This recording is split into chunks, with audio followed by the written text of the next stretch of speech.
di awal tahun itu untuk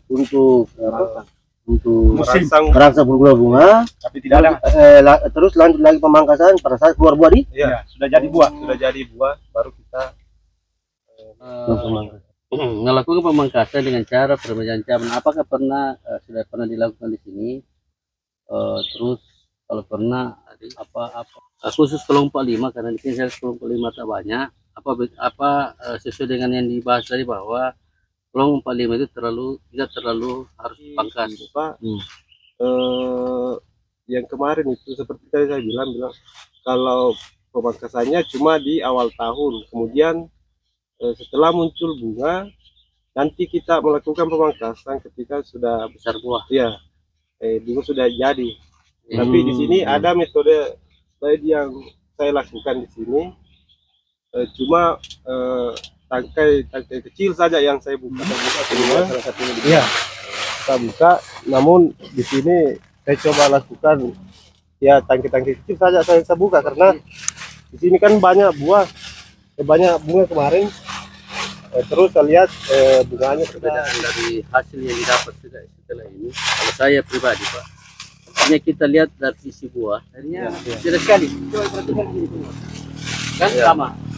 Kalau saya lihat juga Broto, kalau dengan kondisi ini terlalu banyak diambil juga, buah ini putus. Karena tidak ada menyambung. Kalau kondisi bunga juga tidak ada sama sekali, bisa dibilang kurang sama sekali. Tidak ada juga buah pentil yang ada. Artinya dia melakukan pemangkasan bersamaan awal sebelum ada buah. Setelah pemangkasan ini perlakuan beda lagi. Ini pemangkasannya setelah dipangkas berat, dia lakukan tunas dibuka, setiap ada tunas dibuka. Nah, yang sebelah sana setelah dipangkas berat dibiarkan. Tunasnya dibiarkan. Nah, kalau bedanya adalah ini kecil, dia punya produk buah, ini itu besar. Ini beda. Berkaitan dengan apa yang disampaikan Pak Samlam bahwa ada rumusan itu antara daun dengan buah. Sekian daun membuahi satu buah. Nah, mungkin karena keseringan dibuka daunnya di lapangan. Besar dan banyak seperti ini. Apakah yang seperti ini banyak buah kecil dengan metode adalah selalu mengambil cabang-cabang yang kecil, atau metode yang di sana dibiarkan pangkas sekali dibiarkan? Ada jedanya. Jadi mungkin perlakuan ini kalau saya. Kenapa ini kan banyak buahnya tapi caranya. Jadi apa kekurangannya di sini? Itu yang perlu kita perbaiki. Apa kekurangan di sana yang kita ambil tengahnya lah. Supaya ada keseimbangan antara yang di sana dengan sini. Karena kita pilih salah satunya seperti kita sampaikan bahwa ini satu sambungan. Sebenarnya ada dua konsep sebenarnya yang kita kalau kita kembali ke story ke belakang, bahwa satu kali dua minggu saja, 1 bulan langsung habis buah. Dulu. Ya karena sudah mau sekali habis. Dengan perlakuan pemangkasan yang diambil, karena kita lihat banyak bunga yang jadi menjadi buah. Tinggal bagaimana tindak lanjutnya ini sehingga pembesaran buah ini bisa ada. Tidak, maksud saya. Mau lebih ini. Iya, maksud saya variasi buah walaupun dia tidak merata begini, artinya dia seragam model buahnya, tapi kan kita harapkan ada pembesaran. Pembesaran itu melalui nutrisi yang banyak. Iya. Kan harapannya begitu. Utarakan apa yang dia dapat, nanti akan potensi putus. Nah, tinggal bagaimana teknisnya sehingga ini buah bisa menjadi besar. Nah, tentu ada nutrisi, mungkin tambah nutrisi. Mungkin tadinya ini 500 gram, bisa kasih 750 atau 1 kilo. 1 kilo aplikasi. Iya. Dan itu berpotensi juga untuk bisa mengeluarkan bunga-bunga yang baru. Karena kecukupan nutrisi yang di dalamnya. Ini tidak bisa berkembang karena saya juga belajar di sini jadi. Saya tambahkan lagi Pak Ilham. Kembali kita teori apa disampaikan dari Takasur. Daun. Nah kalau kita pangkas sudah begini, nah kita buku apa? Ini dapur. Tapi buah jadi. Cocok nih. Untuk membesarkan buah itu maksimal harus banyak daunnya.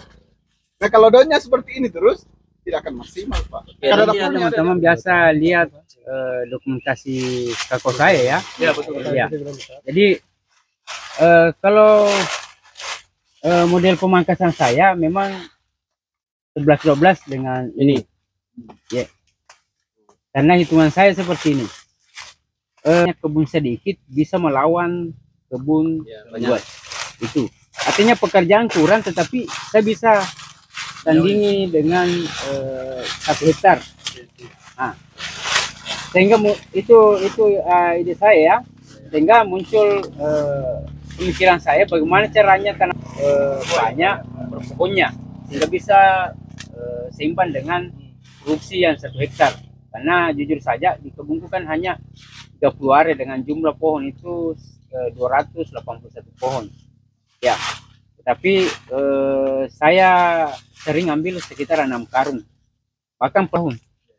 Ya, jadi kalau metode saya, kenapa saya agak perbanyak tangki yang seperti ini, karena hitungan saya 1 tangki anggap umpama 5 cabang ya, tapi kalau dibuka ini berarti itu sudah berkurang 5 lagi. Nah, sisa saya lakukan apa lagi, bisa memfasilitasi nutrisinya. Nah, itu ya kalau saya, karena ini kan maksudnya memang saya bagaimana caranya kebunku ini yang 30 area bisa seimbang hasilnya dengan 1 hektar, sehingga saya lakukan metode yang seperti ini. Ya, jadi kalau terkait tentang penyampaian tadi Pak Salman, saya sih sebenarnya sependapat bahwa daun itu 25 daun itu bisa menghasilkan 1 buah. Nah, beda kalau metode yang berat. Kenapa? Karena salah satu yang disampaikan Pak Salman, kapan dia kurang daunnya juga otomatis meskipun kita berikan nutrisi banyak, anggaplah ini beras ya, meskipun kita berikan beras banyak, tetapi pancinya ini dia tidak muat, otomatis dia tidak bisa maksimal masaknya ini nasinya ya. Nah, itu salah satu. Sehingga saya lakukan pemangkasan itu pada saat ini sudah agak kurang buahnya. Artinya buah ini sudah kurang dikasih menyusui. Sehingga baru saya lakukan pemangkasan tanaman. Tetapi di sini kan bisa kita ya. Terus yang kedua, saya agak tertarik juga terkait tentang Pak Ilham, bahwa ini sudah bagus produksinya ya, sudah banyak buahnya. Sisa bagaimana caranya kita mencarikan solusi buah ini, pupuk apa yang bisa yang kasih besar? Kecil. Nah, salah satu kecil ya. Karena memang saya ini kan saya pakai pupuk tunggal. Ya, tunggal. Pada saat bulan biasanya bulan 1, pupuk apa yang saya butuhkan? Pupuk yang ya itu. Nah, itu yang saya berikan. Dalam arti tujuannya itu supaya ketika nanti buah sudah kurang, tunas air kan tidak terlalu banyak, jadi pohon itu tidak banyak yang luka begitu. Jadi dalam artian dia tetap sehat begitu. Nanti cuma satu pohon saja yang kita pangkas gitu. Jadi kesimpulannya adalah untuk tahun ini ya, dari model seperti ini ya, memang pada saat sekarang kita lihat banyak buah dan merata, dan untuk melihat tahun depannya tidak menutup kemungkinan akan seperti ini juga dengan melihat kondisi cabang dan daun yang ada. Saya lebih memilih ke yang di sebelah ya, karena kita lihat ya dengan kondisi yang seperti itu, artinya kondisi buah dan bunga itu berkesinambungan ya. Jadi kalau kita dari sisi, kita lihat dari sisi buah itu, dari Kelon 45 itu kan memang kondisi memang tidak suka untuk terlalu terbuka ya, dan sekarang ini kan menunjang dengan kondisi pelindung ya, sehingga mungkin dari sisi ini kan kita mau satu persepsi ke lapangan. Nah, di antara dua ini ada beda perlakuan. Nah, sekarang beda kondisi juga. Kemarin ini sama-sama dipangkas, tetap sama-sama pangkas berat. Cuman di saat setelah dipangkas ada perlakuan beda di dalamnya. Salah satu contoh ini adalah setiap ini tidak dibiarkan tunas muncul. Ini selalu diambil tunas kecil, ada tunas keluar, bersihkan, sedangkan itu dibiarkan. Nah, dibiarkan biar ada tunas, dibiarkan dulu. Nah, sekarang kita lihat nih kondisi fisik buah dengan semuanya. Kira-kira menurut Pak Herman, yang mana bagus diterapkan di lapangan? Yang berbeda ini sebenarnya 50-50 ya, artinya saya suka ini, saya juga suka yang ini, tapi kita harus memilih. Kita harus memilih. Jadi di antaranya. Jadi untuk melihat dari sisi berkesinambungannya, mungkin saya pikir akan lebih berkesinambungan ke yang ini karena